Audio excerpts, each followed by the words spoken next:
Hi, I'm Denny Palm.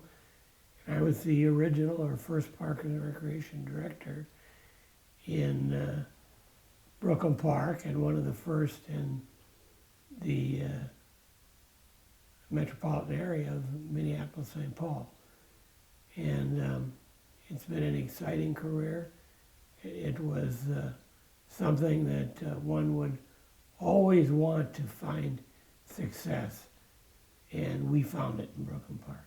And when did you start in Brooklyn Park, Denny?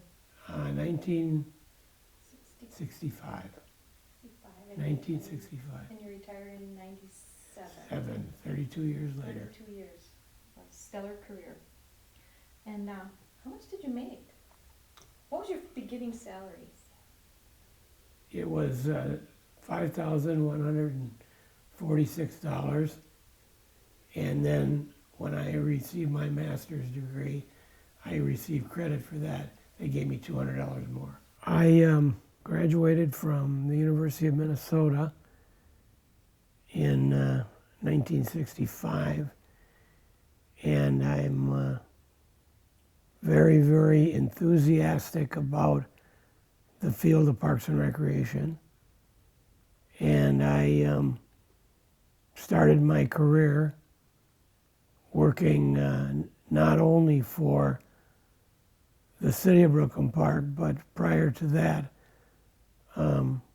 was interested in finding some experiences outside of the metropolitan area, and I worked in Milwaukee, Wisconsin as their community education coordinator. And how long did you work for Brooklyn Park?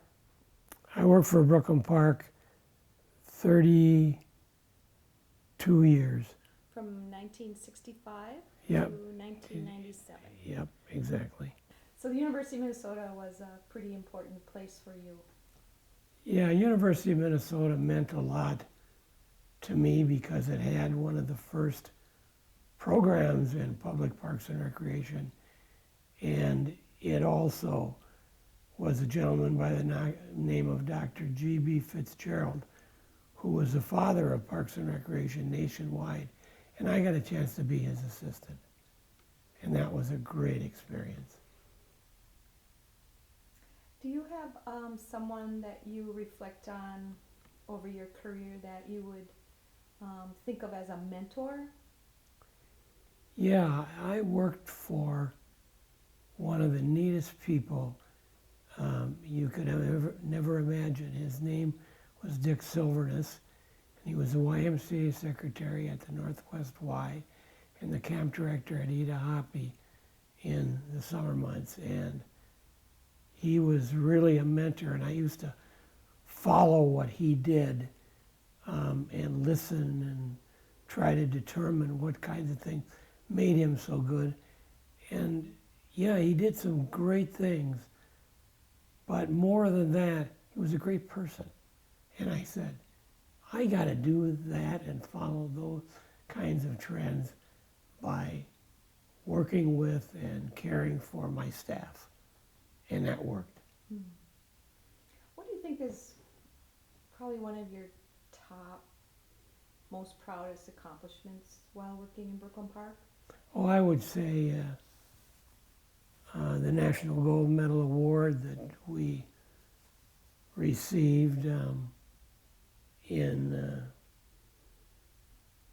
1985 or 7, and it was a tremendous opportunity. There was no one in the state of Minnesota that had ever received this award, and the National Sports Foundation granted this award to Brooklyn Park, and it was a thrill for the staff and a thrill for me personally.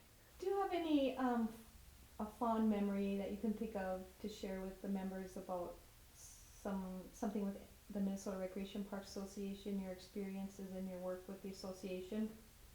Well, the one thing I can remember more than anything is the people in the field in the early days in the 60s and 70s were always mentors to all of us. they would call and they would say, how are things going?